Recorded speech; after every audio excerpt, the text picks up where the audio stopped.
Assalamualaikum warahmatullahi wabarakatuh. Dalam Islam sendiri menikah muda itu dibolehkan. Dan dalam Islam sendiri tidak ada batasan umur berapakah sebaiknya kita menikah. Tapi dalam Islam sendiri, jika seseorang tersebut sudah merasa mampu dan sudah tidak bisa menahan syahwatnya, maka disarankan untuk segera menikah. Tapi kalau laki-laki tersebut tidak mampu menahan syahwat dan dia tidak mampu, maka disarankan untuk berpuasa. Karena puasa itu bisa menahan hawa nafsu, bisa mencegah syahwat kita. Di Indonesia sendiri banyak sekali kesalahan yang dilakukan oleh orang tua terhadap pernikahan dini. Ketika anak-anak usia remaja, mungkin usia 20-an tahun, sudah tidak mampu menahan syahwat dan dia sudah ingin menikah, malah kadang-kadang orang tua melarangnya dengan alasan kamu belum mampu, belum punya pekerjaan, cita-citamu belum tercapai, kau belum punya rumah, kamu masih labil, bagaimana nanti kamu bisa menghidupi anak istrimu? Sedangkan kamu tidak punya pekerjaan. Nanti ajalah kalau udah punya rumah, udah punya mobil, nanti ajalah kalau kehidupanmu sudah mapan, barulah kau menikah. Ini sebenarnya kesalahan yang sangat fatal.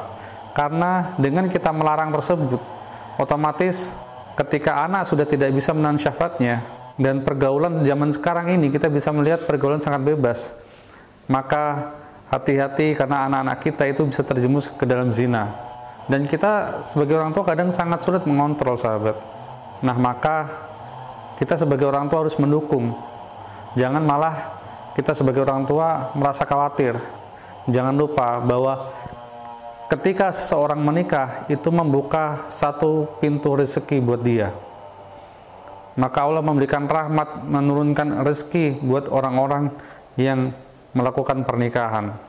Nah, yang kedua, biasanya calon mertua itu memasang mahar yang sangat mahal, sehingga si laki-laki merasa tidak sanggup, tidak mampu untuk memenuhi mahar yang dia minta oleh mertua perempuannya. Ini juga sebenarnya hanya masalah kebudayaan. Dalam Islam sendiri, yang penting kita sudah ijab qabul, itu sudah sah.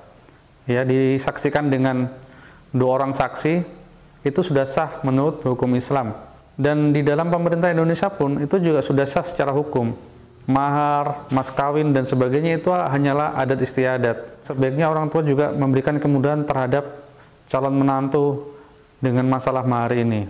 Karena banyak sekali kejadian dibawa lari, kawin lari, keluar dari rumah, dan bisa juga melakukan hal-hal yang tidak diinginkan. Itu banyak kejadian, sahabat. Dengan berbagai macam alasan, ujung-ujungnya adalah alasannya masalah pekerjaan, masalah status sosial. Kenapa kita tidak melihat kalau memang anak ini anak soleh, agamanya bagus, akhlaknya bagus, punya sopan santun yang baik, punya budi pekerti yang baik, kenapa kita tidak mengizinkan, malah kita mempersulit? Inilah fenomena zaman sekarang ini. Kebanyakan calon menantu itu diukur dari pekerjaannya, dari kendaraannya. Karena rezeki manusia kita tidak pernah tahu. Mungkin saat ini mereka belum punya apa-apa, karena dia masih mulai mengarungi kehidupan rumah tangga. Tapi 2 tahun, 3 tahun, 5 tahun ke depan kita tidak pernah tahu, sahabat. Makanya kita jangan pernah menjas, jangan pernah berburuk sangka atau negative thinking kepada seseorang. Justru kita sebaiknya mendukung. Misalkan anak mantu kita atau calon menantu kita ini belum memiliki pekerjaan yang tetap, kita bantu usaha carikan. Dan kita beri semangat motivasi kepada anak perempuan kita juga. Kita harus didik dia, kasih arahan, bagaimana cara menghormati suami, bagaimana cara bersikap dengan suami. Jangan sampai begitu setelah pernikahan selesai, 1 bulan, 2 bulan kemudian, mereka pisah. Itu kan hal yang sangat dimurkai Allah dan sangat memalukan bagi kedua belah pihak. Maka dari itu, sahabat, daripada anak kita terjerumus ke dalam dosa dan dia sudah punya niatan baik untuk menikah, segera nikahkan. Masalah rezeki itu Allah sudah jamin. Jangan khawatir. Yang penting anak kita ini orangnya berakhlak bagus, agamanya bagus. Insya Allah masalah rezeki itu akan datang dengan sendirinya. Saya pribadi, sahabat, menikah ketika umur 23 tahun, tidak punya pekerjaan, dan masih numpang dengan orang tua. Tapi alhamdulillah Allah Maha Pemurah, Allah Maha Pemberi rezeki. Kalau kita percaya bahwa rezeki itu sudah dijamin oleh Allah, bahwa rezeki itu sudah ditentukan takarannya untuk kita, kenapa kita khawatir? Yang penting kita mau berikhtiar, berusaha, semua kita pasrahkan kepada Allah.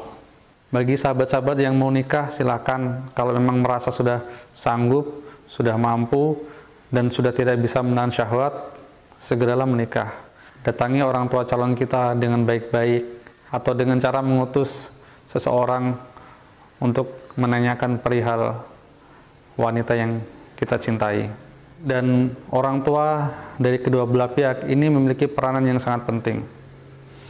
Karena bahtera rumah tangga itu di awal-awal memiliki terpaan ombak yang sangat kencang. Selalu muncul badai-badai rumah tangga yang tidak pernah kita tahu. Maka pengertian dari kedua belah pihak itu sangat penting. Ingat, jangan pernah kita menghakimi seseorang dengan masalah pekerjaannya.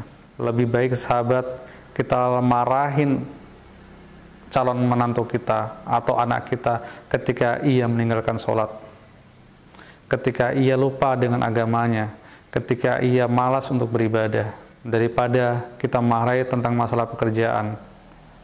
Kenapa? Karena masalah rezeki, masalah pekerjaan itu adalah hal yang gaib. Jika manusia mau selalu berdoa, berusaha, Allah akan berikan jalan. Semoga bermanfaat. Billahi taufiq wal hidayah. Wassalamualaikum warahmatullahi wabarakatuh.